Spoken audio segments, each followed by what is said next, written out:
The world is full of history of man's activities, and that's why it never forgets those who brought in innovation for humanity. They are forever in the Hall of Fame.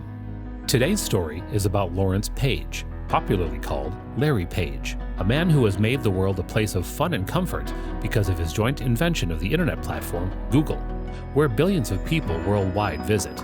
He was born to the computer-inclined parents, Gloria and Carl Victor Page Sr., on March 26, 1973, who worked at the University of Michigan.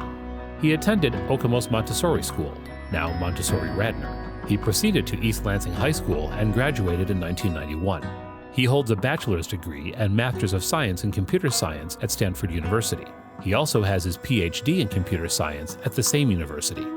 While Page and Brin were trying to get investors, they wanted Page to step down as CEO and hire adult supervision. That didn't go well with him after getting prominent companies to invest. He would later agree because they had no money to fund the company. He also had issues with Google's head of human resources, Stacy Sullivan, who branded his idea as nuts after a disagreement with hiring managers for engineers. Everyone agreed with Sullivan, leaving Page alone on the matter. This would trigger his limitation to a backseat role after Eric Schmidt became the CEO. He was sad for a long time, but was determined to make his mark. Challenges are normal circumstances faced by a human being. Only those with determined resolve and willing to make the sacrifice become victorious. To see motivational videos like this, subscribe and hit the notification bell to get notified whenever we drop a new video.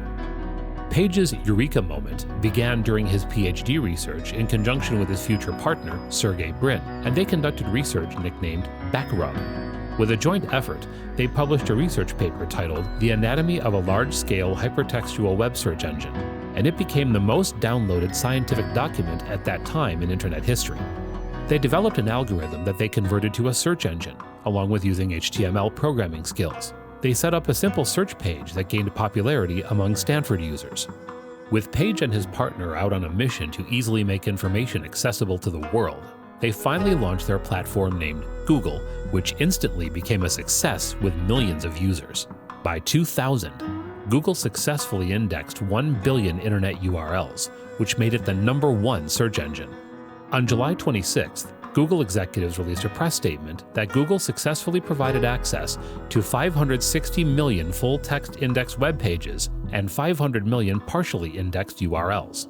Larry Page, along with Brin and the then CEO Eric Schmidt, took Google to a bigger growth and expansion in 2004 and its initial public offering.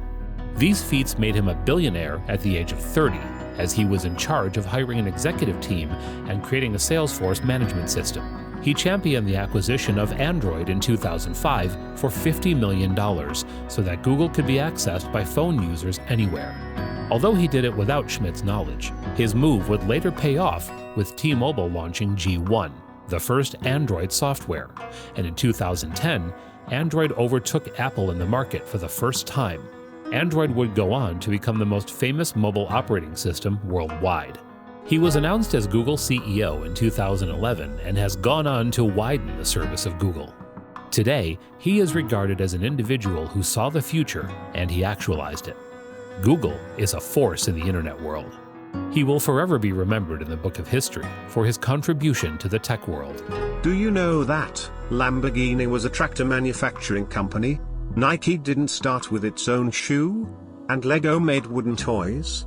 To know their stories, click on the playlist, and for the latest videos, do subscribe, and like and share.